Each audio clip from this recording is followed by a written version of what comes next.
The sea was a cold, black mirror reflecting a sky choked with unshed rain. Each wave that slapped against the hull of the Argonaut was a whisper, a secret murmured from the deep. The only light came from the muted glow of the bridge, painting long, skeletal shadows across the faces of the watch crew. A low hum vibrated through the deck plates, the constant thrum of the ship's heartbeat, a promise of power barely contained. I gripped the railing, the metal cold and unforgiving beneath my gloved hand, and inhaled the sharp, salty air. It tasted of anticipation, of fear, and of the vast, unknowable ocean that stretched out before us, hiding things best left undisturbed. Below, in the sonar room, the pinging was relentless, a high-pitched shriek that clawed at the edges of my sanity. It echoed in my skull, a constant reminder of the unseen predator lurking beneath the waves. Each ping was a probe, a desperate attempt to pierce the veil of darkness and reveal the enemy that stalked us. A ghost in the machine, silent, deadly, and waiting for its moment to strike. We were hunting, yes, but we were also being hunted. The silence that followed each ping was the most terrifying. A pregnant pause filled with the weight of the unknown, a moment suspended between hope and dread. Was it just the echo of a passing whale? A distortion in the water? Or was it the cold, metallic signature of a hunter closing in, its torpedo tubes primed and ready? My breath hitched in my throat. It was a game of cat and mouse played in the dark, where the slightest mistake could be fatal. The ocean held its breath with us. The memory hit me like a rogue wave, pulling me under. I was 12 again, standing on the windswept cliffs of County Clare, the raw Irish coast stretching out before me like a rumpled green blanket.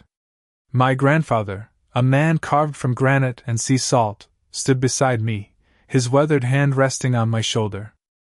He smelled of pipe tobacco and brine, a comforting aroma that spoke of long years spent battling the elements. He pointed out to the horizon, his eyes, the color of a stormy sea, narrowed against the wind. "Do you see it, Liam?" he asked, his voice a low rumble that echoed the rhythm of the waves. I squinted, trying to decipher the shifting gray canvas of the ocean. "See what, Grandad?" He chuckled, a sound as rough as the barnacles clinging to the rocks below. "The stories, lad. The stories hidden beneath the waves. Every ripple, every crash, every whisper of the wind tells a tale. Listen closely, and you'll hear them." He told me tales of mythical creatures lurking in the depths, of brave sailors battling monstrous storms, of sunken cities guarded by ancient spirits. He spoke of the ocean as a living, breathing entity, capable of both great beauty and terrible destruction. He instilled in me a reverence for the sea, a respect for its power, and a deep-seated curiosity about the secrets it held. He was a fisherman, born and bred. His life was inextricably linked to the ocean. He knew its moods, its rhythms, its hidden currents. He could read the sky like a book, predicting the weather with uncanny accuracy. He taught me how to tie knots, how to navigate by the stars, how to respect the power of the tide. He showed me the beauty of a sunrise over the water, the thrill of landing a fish, the quiet solitude of being alone with the sea.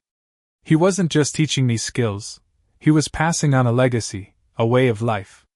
One blustery afternoon, as we were hauling in nets heavy with the day's catch, he stopped abruptly, his gaze fixed on something in the distance. "There's a storm coming, Liam," he said, his voice low and urgent. "A bad one.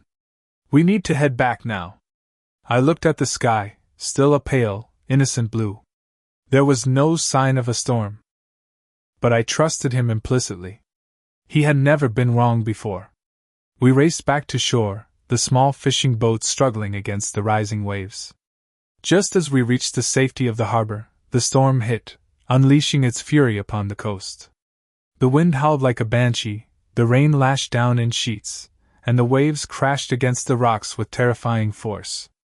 We huddled together in the small cabin, listening to the storm rage outside. I was scared, but I knew we were safe because of him. That night, as the storm finally began to subside, he sat beside me, his arm around my shoulder. "The sea is a powerful force, Liam," he said. "It can be both a friend and an enemy. But always remember to respect it. And never underestimate its power." He smiled, a rare and precious sight. And always listen to the stories it tells. His words echoed in my mind now, as I stood on the deck of the Argonaut, surrounded by the cold, black sea. I was listening, Grandad. I was listening with every fiber of my being. And the story the ocean was telling me now was one of danger, of suspense, and of a deadly game being played in the dark. The ping resonated again, sharper this time, a desperate cry echoing in the steel belly of the sea serpent. It wasn't just a contact, it was an attack run. Commander Ito's face was a mask of controlled fury. The target had broken the rules. They were no longer playing a game of cat and mouse. This was a kill or be killed scenario. Prepare depth charges, Ito barked, his voice barely a whisper above the din. Bearing 090. Range closing rapidly. The next few minutes were a blur of frantic activity. Sailors scrambled, their movements precise and rehearsed, yet fueled by a primal fear. I could feel the tremor in the deck plates as the sea serpent shuddered, increasing its speed, desperately trying to outmaneuver the unseen predator below. The sonar man, a young kid named Nakamura, his face slick with sweat, called out the range updates, each one a hammer blow to our collective hope. Then came the order I dreaded. Fire! The world exploded. A deafening roar ripped through the ship as the depth charges were launched, each one a metal coffin hurtling towards the abyss. The sea serpent lurched violently, thrown sideways by the force of the explosions. I gripped the nearest stanchion, my knuckles white, my teeth clenched so hard my jaw ached. The waiting was the worst part. The agonizing silence that followed the thunderous blasts. We held our breath, every man on board praying, hoping, fearing. Nakamura's voice, when it came, was barely audible, choked with disbelief. Contact broken. Submarine, listing, heavily. A collective sigh swept through the control room. Relief, fragile and tentative, blossomed in the air. We had survived. But the victory felt hollow, tainted by the knowledge of the destruction we had wrought. I pictured the men trapped in that steel tomb below, their faces contorted in fear, their screams swallowed by the crushing pressure of the ocean. Were they young like Nakamura? Did they have families waiting for them? The questions gnawed at me, refusing to be silenced. Then, a secondary explosion rocked the sea serpent.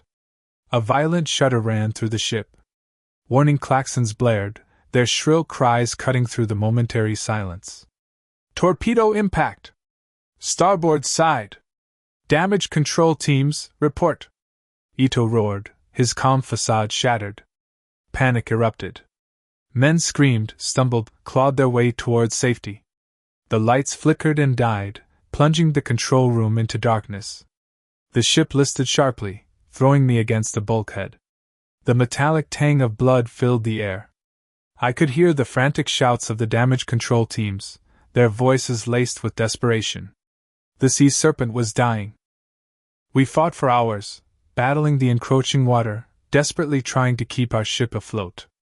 But the damage was too severe. The sea serpent was going down. The order to abandon ship was given, each word a death knell. We stumbled out onto the deck, into the cold, unforgiving embrace of the ocean. The life rafts were deployed, and we scrambled aboard, leaving our wounded ship to its watery grave. As I watched the sea serpent slip beneath the waves, a part of me died with it. A part of me remained trapped in its steel corridors, forever haunted by the screams and the explosions and the faces of the men who were lost. The salt air still clings to me, even here, miles from the ocean, years from the war.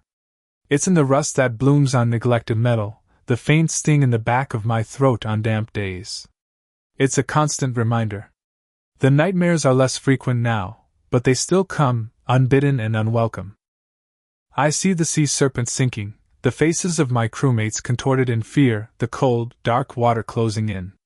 I hear the screams, the explosions, the relentless ping of the sonar. And I wake up in a cold sweat, my heart pounding, my breath ragged, the phantom weight of the ocean pressing down on me. The silence is the hardest. The silence of my apartment, the silence of my life. After the war, I tried to return to normal, to build a life for myself. I got a job, found a small apartment, even tried dating. But the silence always crept in, filling the void, suffocating me. I couldn't connect with people. They couldn't understand what I had been through. How could they? They hadn't seen the horrors I had seen, hadn't felt the fear I had felt, hadn't lost the friends I had lost. I tried talking about it once. To a therapist, a young woman with kind eyes and a sympathetic smile. I told her about the sea serpent, about the attack, about the men who died. But the words felt hollow, inadequate. They couldn't convey the true depth of the trauma, the crushing weight of the guilt. She listened patiently, nodding occasionally, but I could see the incomprehension in her eyes. After a few sessions, I stopped going. It was pointless. So I retreated into myself, building walls around my heart, isolating myself from the world. The silence became my companion, my confidant. It was the only thing I could trust. Sometimes I visit the memorial. A simple stone obelisk, etched with the names of the men who were lost on the Sea Serpent. I stand there for hours, staring at the names, whispering their names, remembering their faces. Nakamura, the young sonar man, his eyes wide with fear. Ito, the stoic commander, his face etched with determination. They are all gone now, swallowed by the sea. But they live on in my memory, forever young, forever brave. I don't know how much longer I can carry this burden. The guilt, the grief, the silence. It's a heavy load, and I'm growing weary. But I will keep going for them. For the men of the Sea Serpent. I will carry their memory with me, until the day I join them in the deep. Perhaps then, I will finally find peace. Perhaps then, the silence will finally be broken. The sonar ping echoed, fainter now, a ghost in the ocean's vast cathedral. Commander Rourke stood on the bridge, the dim red lights painting his face in shades of exhaustion and grim determination. The hunt was over. They had confirmed the kill.